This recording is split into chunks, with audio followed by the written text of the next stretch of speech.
Intellectual brain or primitive brain? You will know which part of your brain you are operating from by how you respond to things.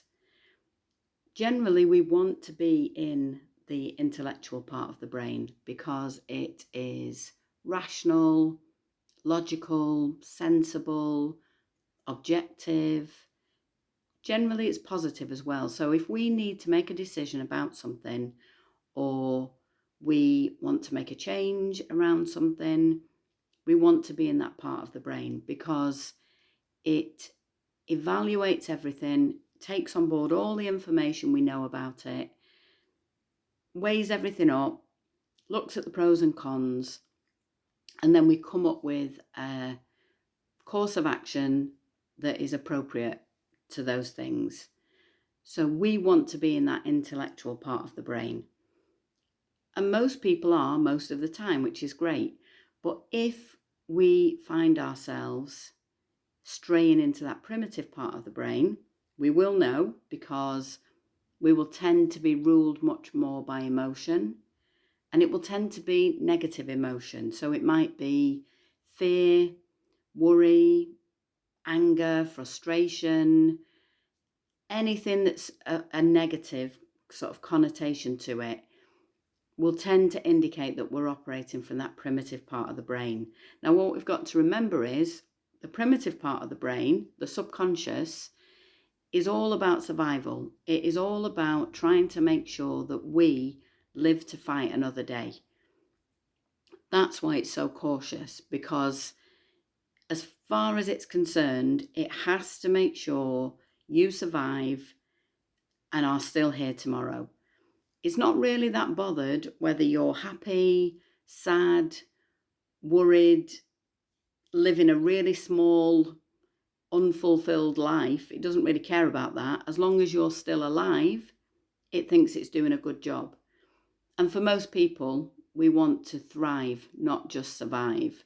So if you notice that you are feeling worried, anxious, stressed, any of those things, it is likely that you've strayed into that primitive part of the brain. And at least then you can recognize it and you can say, oh, hang on a minute, this isn't where I want to be. Because when we make decisions from an emotional place, when it's a negative emotion, those decisions don't tend to be the right ones. We tend to act in a knee-jerk fashion rather than in a rational, sensible way, and we'll often regret the decisions we make. So if you notice that you are any of those, having any of those negative feelings or thoughts, or you're feeling restricted in your behavior, something's holding you back, you're worried about things, you don't want to put yourself out there, you don't want to make a change, whatever it is, just know that it's likely your subconscious has kicked in because it senses that there's some kind of danger around. This isn't a safe course of action, and it's panicking. It's kind of gone into overdrive. And sometimes all we need to do is reassure that subconscious part of the brain. Think of it as your inner child. A child doesn't always understand what the full picture is on a situation. It only looks for the danger zones and the danger problems, points, and bases everything on that. And a child will often be scared for no real legitimate reason because they haven't got the intellectual capacity to rationalize something. We have as adults. So when we recognize that the subconscious has taken over, we're responding very much in an emotional way, a negative emotional way. We can say, right, hang on, let me take a step back. Let me look at this logically. What do I need to do? And give yourself time. Don't put pressure on yourself. I've been to a yoga class today, and the teacher said something that really resonated, which was, we're into the new year. Everyone's out there, new year, new start, making new resolutions and plans for the future. And there's nothing wrong with any of that, but it puts a lot of pressure on us right now at this time of year.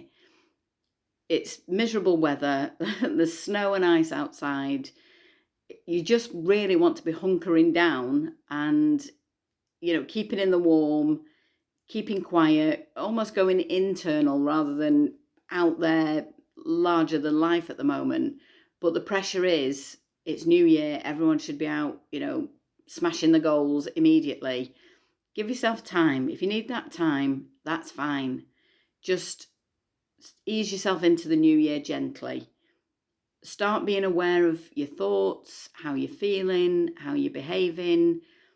If it is leaning towards the negative, the subconscious tends to either fall back into depression, anxiety, or anger.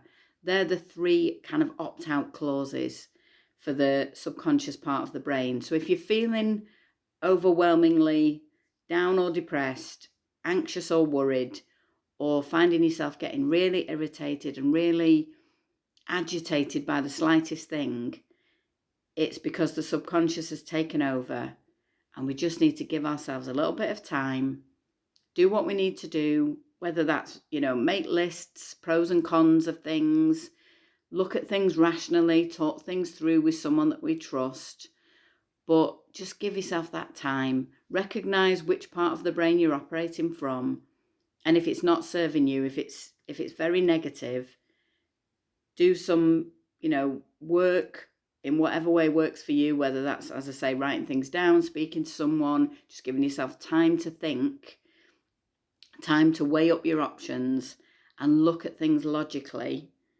and act when you feel ready to. Don't feel pressured because it's the new year and everyone else seems to be, rushing ahead with their goals. Just take the time you need, act, intuitively, listen to your body, listen to what you need, and just ease yourself gently into the new year and put yourself back into that logical, rational part of the brain. See how much better you feel when you do.